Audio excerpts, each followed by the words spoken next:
Hi, and welcome to Tech Leader TV. I'm your host, John Thomas Flynn, and this show marks our 14th season of TLTV, a live streaming video webcast and cable television program. Of course, we come to you today, as we come to you every day, courtesy of our sponsors: Veeam, Advanced Onions, Akamai, Karasoft, Symantec, FireEye, VMware, Granicus, CrowdStrike, and our Washington, D.C. partner, Federal News Network. We have another very exciting show today with a distinguished guest, the Special Advisor on Innovation and Digital Services at the Office of Governor Gavin Newsom. However, before I introduce our guest, and I'd like to take a few minutes, as frequent Tech Leader TV viewers will recall, to pontificate and report on pressing issues and interesting issues of the day. I promise to be brief, as we have much to cover with our guest in just a few minutes. About this time each year, I have a standard ritual here in Sacramento. Yes, some might even say I continue to beat a dead horse regarding my dismay at the state of California's IT budget forecast for the upcoming fiscal year beginning in July.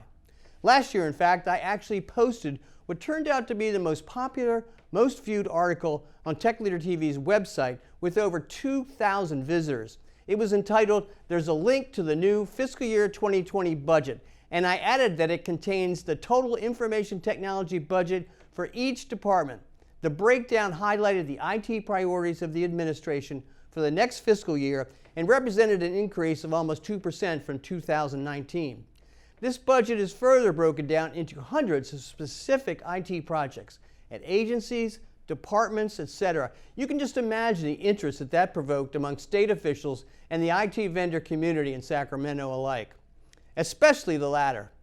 But sorry to disappoint, folks, it was a little bit of a subterfuge on my part.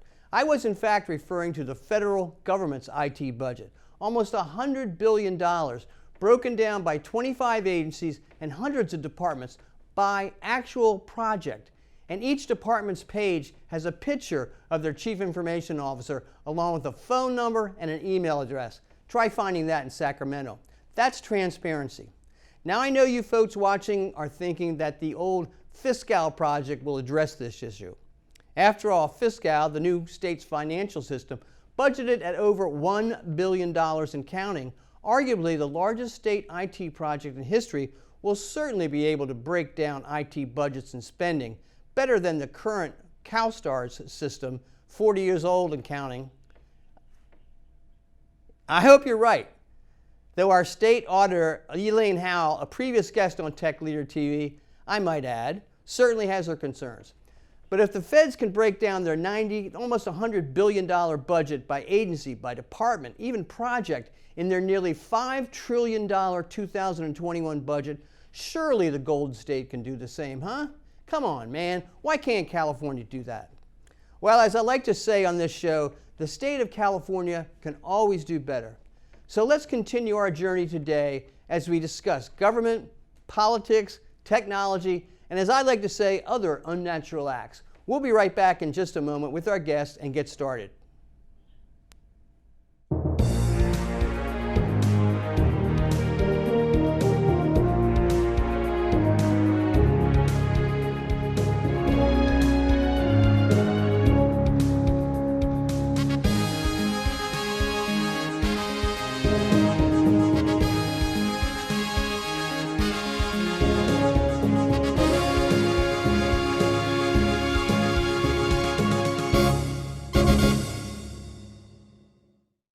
Welcome back to Tech Leader TV. Our guest today is Michael Wilkening, Special Advisor on Information, Innovation, and Digital Services at the Office of Governor Gavin Newsom.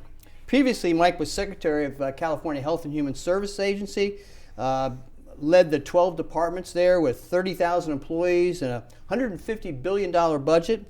He started his career in 1995 with the state at the Department of Finance. Same year I began my service in the state of California, I might add.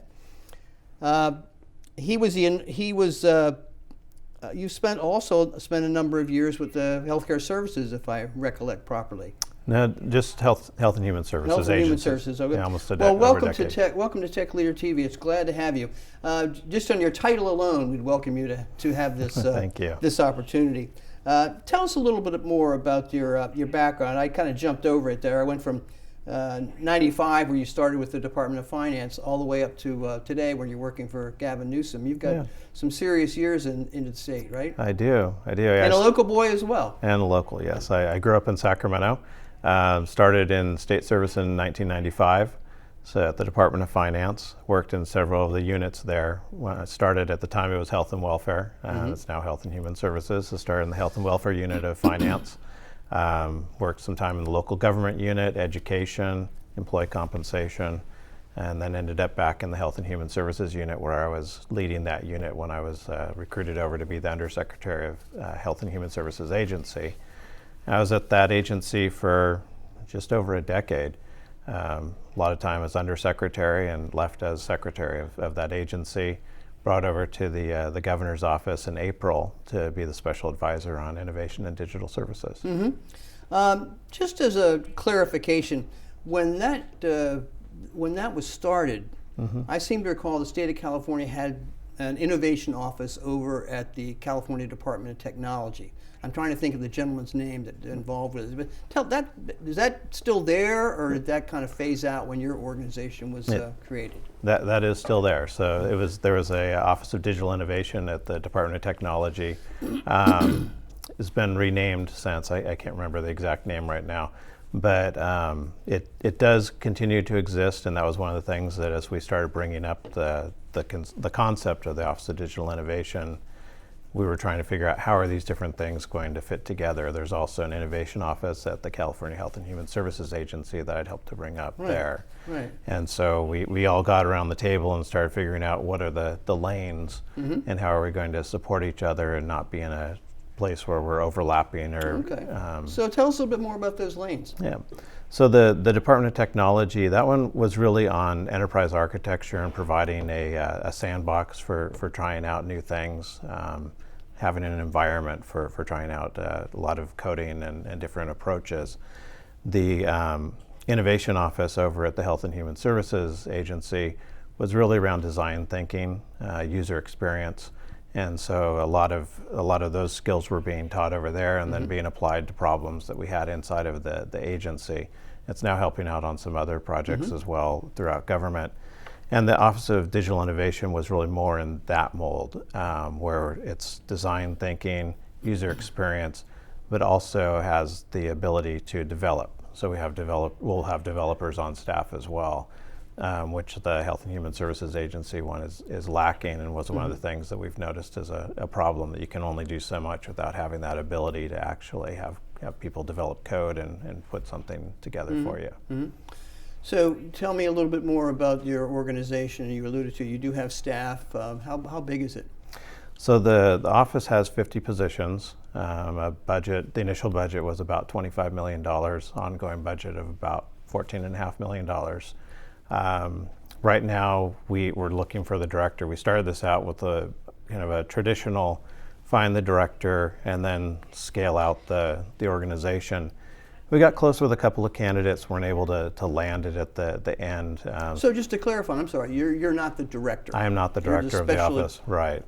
Okay. Yeah, no, I'm not the director of the office. We're searching, we're doing I was going to say national, but it's actually an international search looking for the director. An international search, all We had right. some people we're looking at in Canada, and there's some other places where we have digital services. So we got close with a couple of candidates initially and just weren't able to land them at the end. So what we've done is we're pivoting, and we brought in an advisor from the U.S. Digital Service, who's also been at the Chan Zuckerberg for the last couple of years. His name's Eric Heisen. And so we brought him on board to help us with project selection. So really scoping out projects, where should we start? And then he'll help us develop teams around those projects. And at the same time, in parallel, we're reinvigorating the director search. And so I'm expecting that we have a good candidate pool there, and so I'm hoping we'll get a good director out of that. Okay. But will you still stay in your role once that director's in place? Yeah. Okay. Yeah. Right.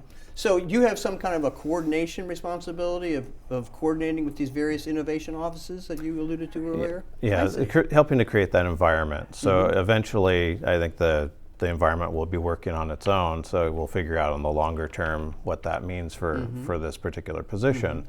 But it'll take a while to bring up the Office of Digital Innovation, to really have it work with the Health and Human Services Innovation Office, with Department of Technology, figure out, we have the theoretical lanes, and as you well know, once you start actually doing things, you're going to have to pivot. You're going to have to figure out how things really work. Yeah. So where will this director, then that department, where will that fit in the organization chart? It will report directly to the Secretary of Government Operations. Okay, I see. I was curious about that. Yeah, so we will have the director of the Office of Digital Innovation under GovOps, have the Chief Data Officer, which the governor just appointed, Joy Bonaguro last week, I believe, as the Chief Data Officer.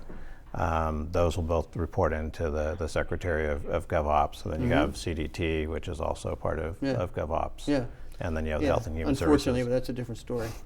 I was going to ask you, one of the stories around with the former colleagues from CIOs around the country is a discussion about these various chiefs that have arisen over the last 10 or 15 years. When I was CIO in California in 1995, I was the first one. And when I was the CIO in Massachusetts in 92 to 95, I was arguably the first CIO in the country.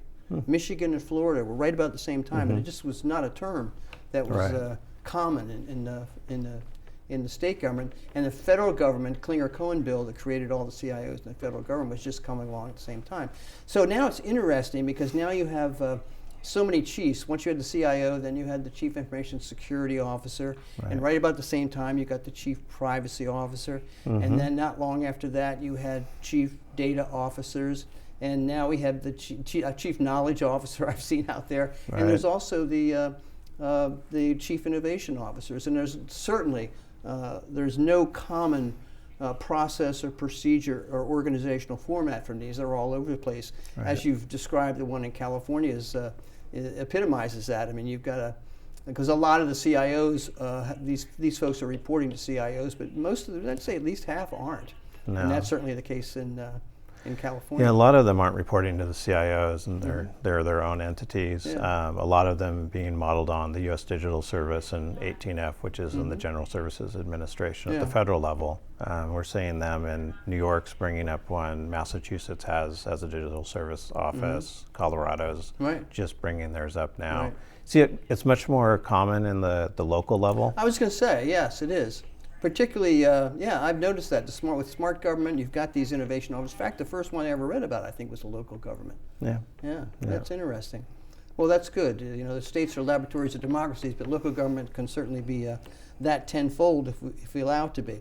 Well, I've thought about your job when I noticed you came on board, and I always had there's two major considerations that I think of, and one is you've got a wonderful, rich target environment in state government, and particularly in something in an entity the size of California, and the things that have happened over the years. Secondly, on the other side, innovation means, as you know, means change, and change is very difficult. There's for every innovative person or every change agent, there's 1,000 appointed to guard the gates of the past, as Metternich used to say.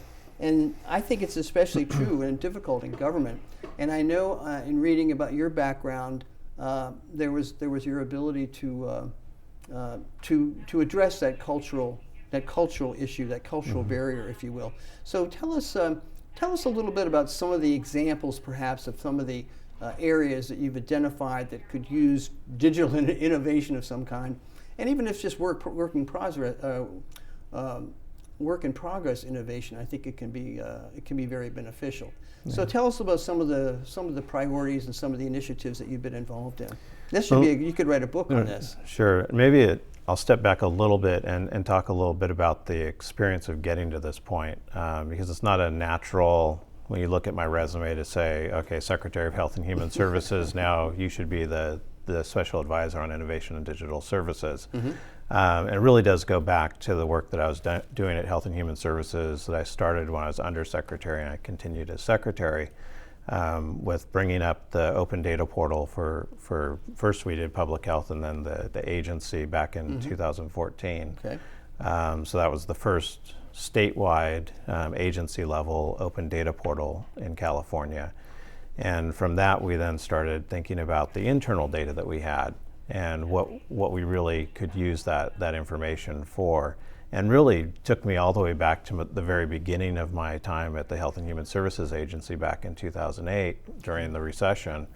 And I'd just come over from finance. We were going through reductions, multi-billion-dollar reductions in Health and Human Services.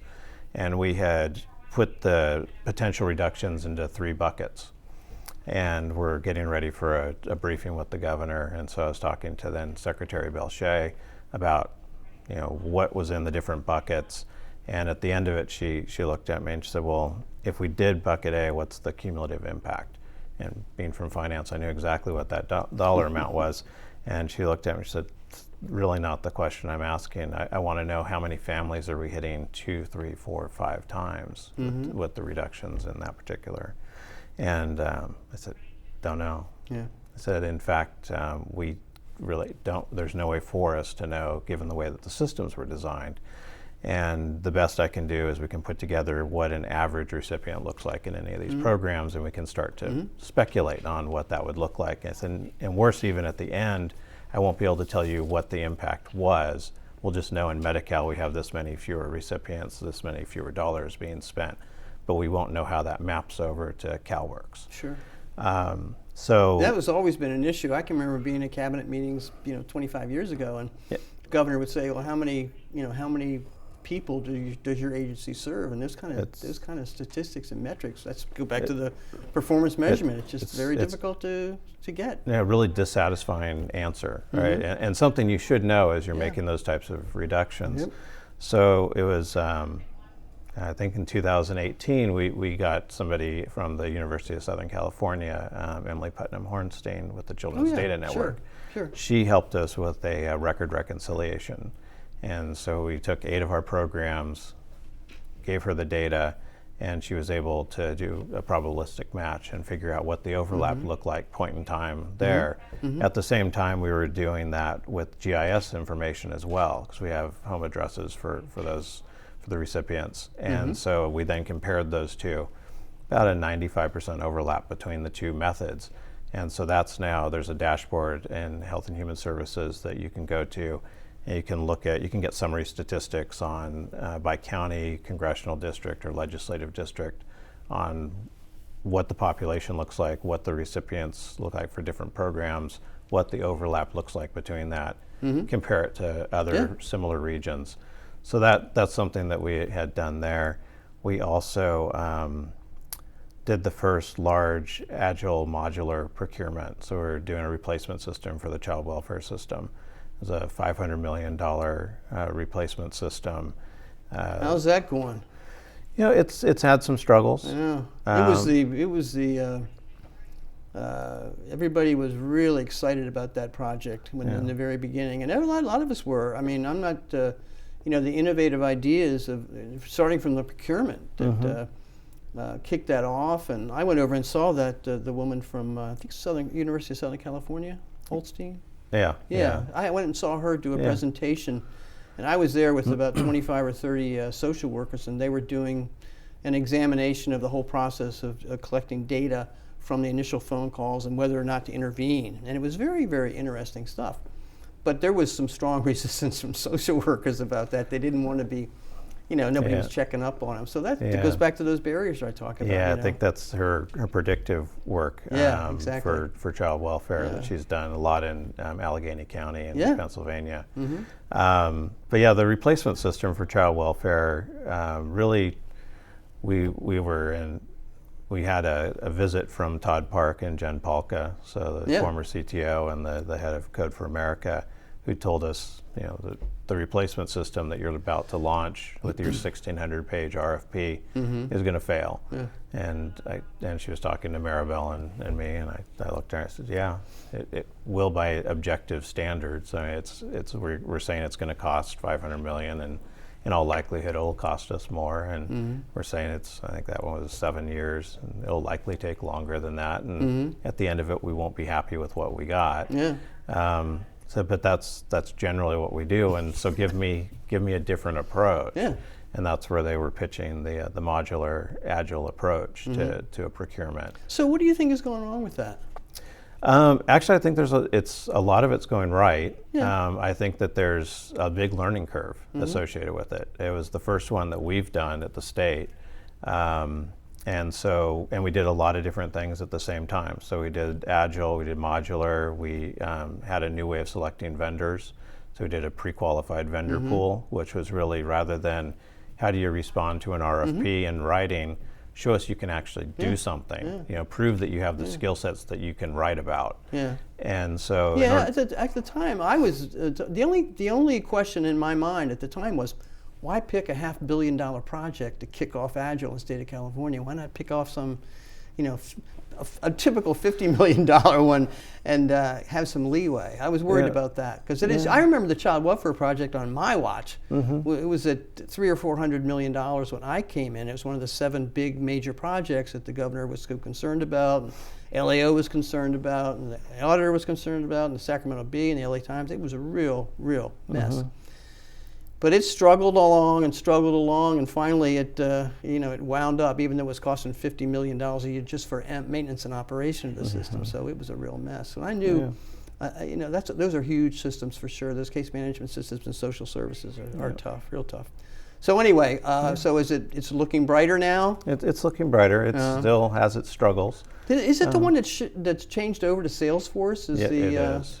Tell us about that. Because before it was more of a open systems. It's an interesting. I often, when I'm talking to people about it, they say, "See, it didn't work," and I say, the fact that we're pivoting to Salesforce, we couldn't have ever done under the prior approaches. Like, we would have never had any visibility into how that project was going until it was delivered, and then we would have been unhappy 7 to 10 years down the road. Instead, now we're going through and we're seeing how it's going. We're seeing where we're struggling, and we're seeing where can we go and change. And the other thing is that, as you well know, the IT environment's not static. And so you continue to have developments in the private space that then bleed over into the public space. So when we first were figuring out what we would do, and we settled in on the modular approach, Salesforce didn't have a product that would have met our needs. And so 3 years in, they have a product that's much more developed.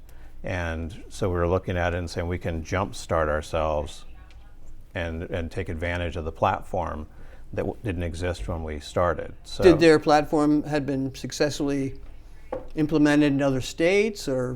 It's being used in other states, some of it well, some of it not. And so we're learning from the ones where it hasn't, and we're in the process of looking for the system integrator to help us out. Well, I think how did you that shift over to Salesforce? Did you have to go through a whole new open procurement for that? We went through a procurement for that. That was done relatively rapidly. But it was pretty quick. It was a pretty quick procurement. Well, that's good. Yeah. Okay. Well, obviously, there are a lot of eyes on it because, like you say, it was California's first foray into this area. And hopefully, it'll be a success. We can have you back to talk about it. Yeah. Or who's over there now? I think Chris Risen is Health and Human Services. He's at Healthcare Services. Healthcare Services, right? Yeah. Okay, a little bit different. Yeah.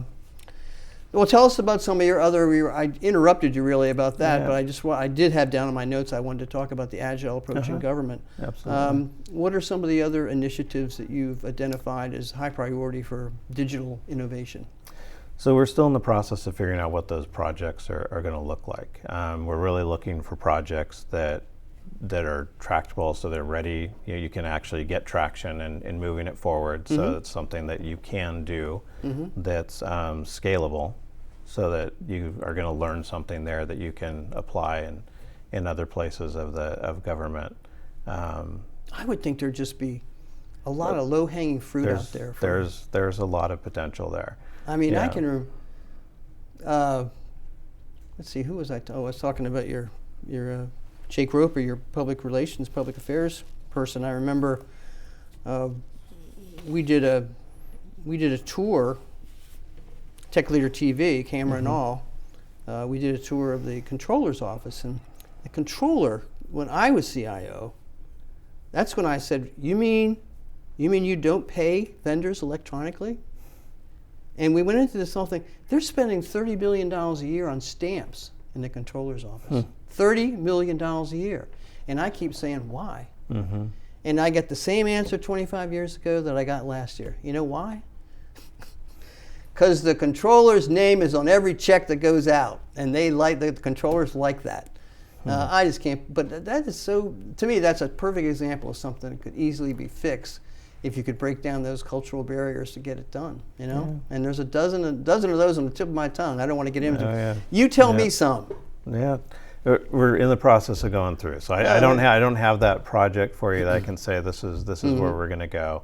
But it's looking at both internal and external. So it's how people apply for benefits, licensing, those areas where there's an interaction with government, as well as how we do our business internally. So things like timesheets, which are still generally paper-based. So those are the types of things that we're looking at as the initial, as well as where we can.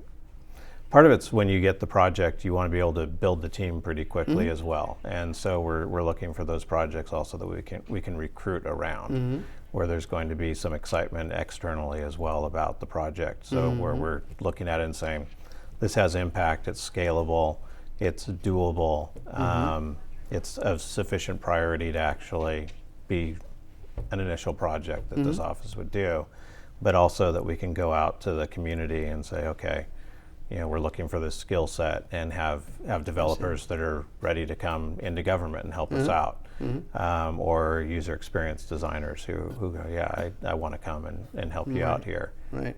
How about you must be on your radar somewhere? There must be the Department of Motor Vehicles, I would assume. It seems to me you're working, I assume, with Steve Gordon and trying to come up with some innovative ways to. I think they've got to register 1 million people a month for the next 8 months in order to meet the deadline for Real ID. Yeah, DMV definitely has a challenge. So there's been a process already with DMV. So there's the Government Operations Agency was in there helping them figure out a plan for moving forward, as well as with some consultants to figure that approach out. And they're now well into the implementation stage of that. The Office of Digital Innovation isn't running yet, so I can't get in there and say, okay, here's what we're going to do. And really, when the office comes up, it's going to be that full suite of starting with what's the problem statement that someone's bringing to you. Is that really their problem, or do you go, is there something else that's really they're bringing you the symptom, but there's some core problem that you really need to address. Working with the users to figure out what they really need and want, and then designing to solve that problem and meet those needs. And so really DMV, as you said, the deadline's coming up, and so they're well on the path already of all of the things that they're doing to try to address that need. So I'm not in the middle of putting ODI into that process, but we're obviously, to the extent we can, helping with ideas and talking to Steve about questions that he has around solutions that he's hearing about. So let's go back to that challenge that I mentioned earlier about the cultural issues. How do you work with these various agencies who, when you're trying to come up with some innovative ideas for their agencies, that's got a real cultural challenge. How do you find is the best way to tackle that? So at Health and Human Services, what we did is we worked with the management to really talk to them about what are some problems that you have, bring us ideas, whether they're unique to your department or they're cross-departmental.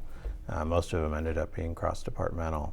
And things like WIC, Women, Infants, and Children, and CalFresh, and what are the enrollment rates looking like by county, and how can we then help? So there's similar eligibility criteria between the two programs. You'd think that there'd be a lot of overlap, and it varies quite widely across the counties. And so we really looked at where were they doing a good job on both, where were they doing a good job on one and not the other, where were they not doing a good job in either one. and then taking that information and giving it back with potential enrollments at a census tract level to the counties and saying, here's where your targets are. Like, this is where, if you're doing outreach, this is probably these are the best places to be spending your time, rather than just blanket notices or just putting up a billboard without any idea of whether that's in the right area or not. I would think, going back to the challenges again, you mentioned there's a new chief data officer. Tell us about it. I wasn't aware of that. Who is it? So her name's Joy Bonaguro. She was the chief data officer for San Francisco. Okay. Long time. Associate of the governor's? She, I think, worked for him at one point, but I think she left the San Francisco within the last year. Okay. So she worked for mayors after that. Really accomplished in the data strategy around San Francisco and trying to use their data to improve situations there. And so expecting that she'll come in, and we have no shortage of issues where we could use the integration of data and the insights from That's data. the bottom line. Yeah. If you don't have the data and you can't measure it, you can't. Right. So I'm really excited about her starting and really building on some of those things that we've done in Health and Human Services and trying to scale those out, some of those strategies of using our internal data and really the data that we can share with the public, getting it out so that they can have access to that. In fact, though I sometimes point fun at the Fiscal Project, no one is more supportive of the idea of having an enterprise financial system in the state of California. In fact, when you joined finance, I was arguing with the director of finance. I said, CalSTARS doesn't cut it. I mean, that's why I said, you've got these, how much do you spend on information technology? And they say $2 to $3 billion. I say, how do you know? They did a survey once a year. Finance did a survey once a year. And 25 years later, you know how they know how much? They still do a survey. I mean, come on. So that's just, to me, there's no excuse for that. So they don't know how, like I said, if you can't measure it, you can't reform it. Nobody knows what the true IT budget is for the state of California. But, and that goes for a lot of different things. And if Fiscal works properly, it's amazing the treasure of data that it will produce and enable you guys to really, make some really innovative changes in the way the state operates. Because if you know what you're spending and you know what you're spending it on, and have statistical information, that's going to be crucial to being successful. Yep. Yeah. So I'm behind you at 100%. Just worried about implementation. As we are with a number of things. So the chief data officer will report to the operations? Secretary of Government Operations. Okay. Yep. And I don't even think there is a chief privacy officer anymore. That was over in the Secretary of State's office way back when, but I think that kind of went away. Yeah, I'm not sure. One of the other challenges with data is a story I tell sometimes about being able to is finally getting the data where you can do a real analysis. And we had a presentation that was done by a woman from, I guess it was Healthcare Services at the time. They were looking at, it wasn't Healthcare Services, they were looking at fraud. They were looking at fraud in public safety agencies, if you will.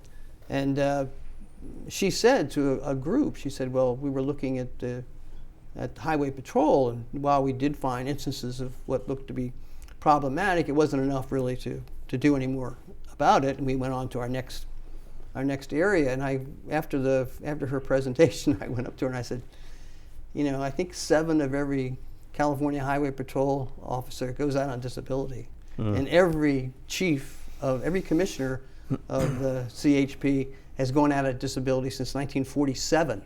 In fact, the one that was there when I was there, Spike Helmet, he fell off his chair in his office and went out on disability.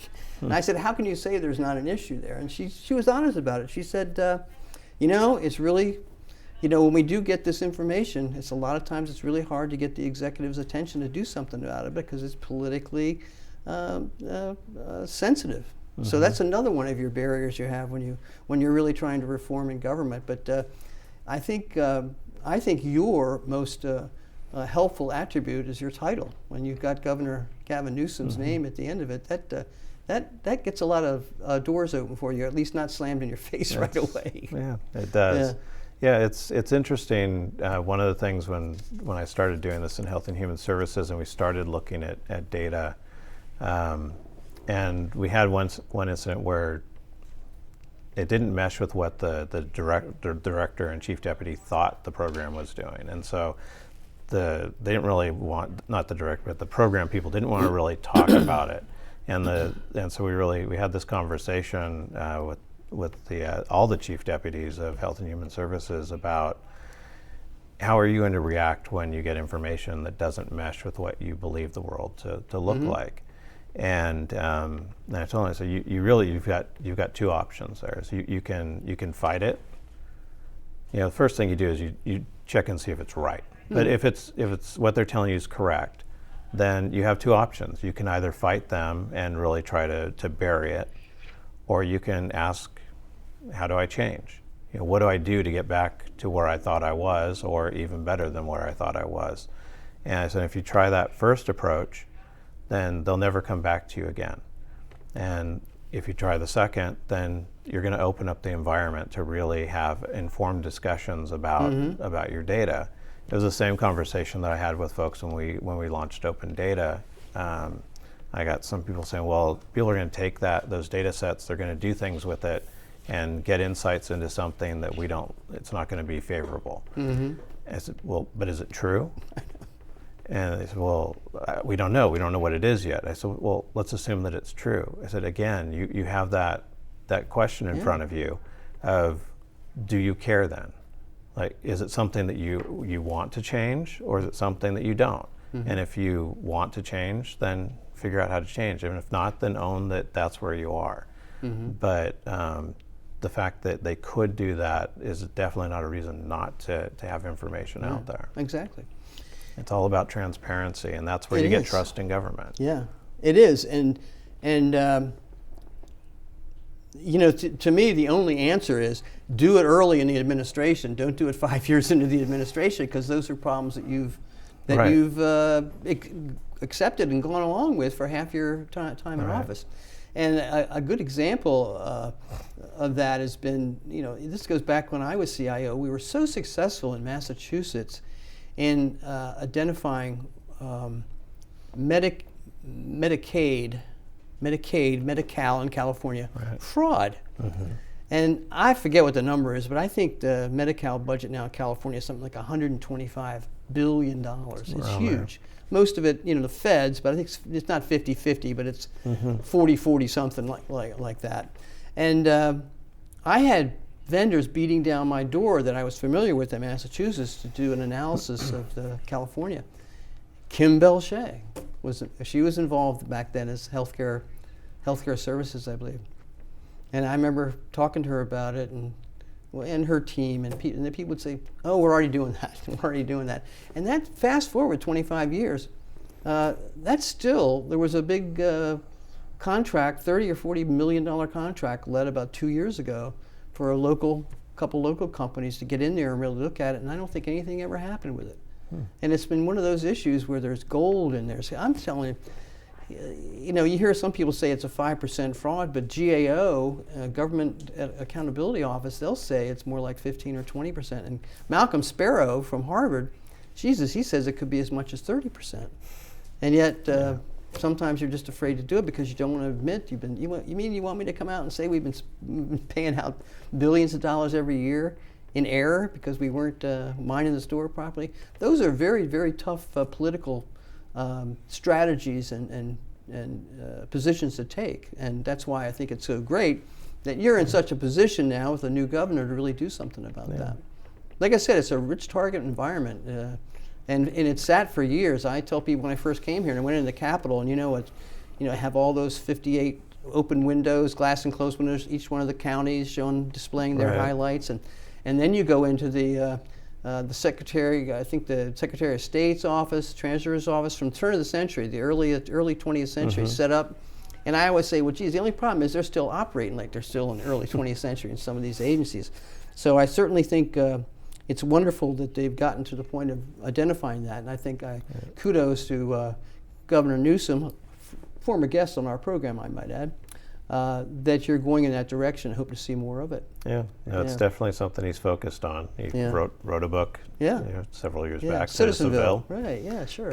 Really all about transparency and how to re-engage people in their government. So that's, when people ask what's my job, it really is to rebase that relationship between Californians and their government and reconceptualize how state staff do their work. So when do you think the department will be set up? Will it be in the budget, the current budget, or so we will next fiscal for July? My goal right now is to have one or two projects selected by the end of this month. We'll be recruiting in March and hopefully start in April on actually doing the projects. Okay. So the department will be set up then, or? We'll do the recruitments probably through March for staff, bring them on. So you got parallel tracks here. You're going to do the initiatives while you're bringing together the staff I think and the organization? We'll start the projects in April. Okay. Sometime probably towards the end of April. We'll do the recruitments through March, bring staff on, and really start doing the projects in April. Yeah. Well, I think it'll be very exciting. Like I said, it's almost one of those things where you could create that kind of position in all these agencies. When you think about it, that's a lot of work for whoever comes in and does this, even with a staff of, what do you say, it would be like 50 people? 50 people, and that's why we're really looking at a federated model. Health and Human Services already has its innovation office, and it's going through a proposed transformation in the governor's budget to consolidate several offices and give it more functionality. Who's in charge of that? In charge of the one in Health and Human Services. So Mark Golly's the secretary there. Okay. He's the secretary. He's the secretary. But is there a the person in charge of the innovation office is Shani Amanavan, who we always like to give credit to the mid-level managers. We brought Shani in from he'd come in from the U.S. Digital Service by way of the Department of Technology, and then we brought him in. Done great work over there. We only have a minute or so left, and I understand you're a Cliff Allenby Award winner. That's I remember Cliff Allenby when I first got here over from the Department of Finance. What was that award for? Tell us. So that was the inaugural Excellence in Government Award. So I was a co-recipient with Amy Tong. Oh, okay. Yeah, Cliff was a mentor. He's a great leader. Yeah, learned a lot from Cliff. Yes, he was. Finance is, you get to touch everything in finance, and I certainly had my battles with Debbie Leibrock was the Tyru person when I came in, and that was a real sensitive time because the IT shop was kind of in finance before we created Do It, right? And there was a big power struggle there for. And then it went back to finance, and then it came back out. Yes. Oh, okay. Well, listen, this has been great. I really appreciate it. We're going to have to conclude our program today. I want to thank you all for watching. I want to especially thank our guest, Mike Wilkening at the Governor's Advisory Office of Digital Information. I want to thank our sponsors, and also video on demand for this show should be available by Monday. Excuse me. And our invited guest for next time is Chris Risen, who is the Chief Information Officer, Agency Information Officer. He's departmental for Department of Healthcare Services. So he's the CIO for Healthcare Services. And I hope you all can watch us next time. Thank you very much. Bye-bye. Thank you. All right, good job. Yeah, thank you.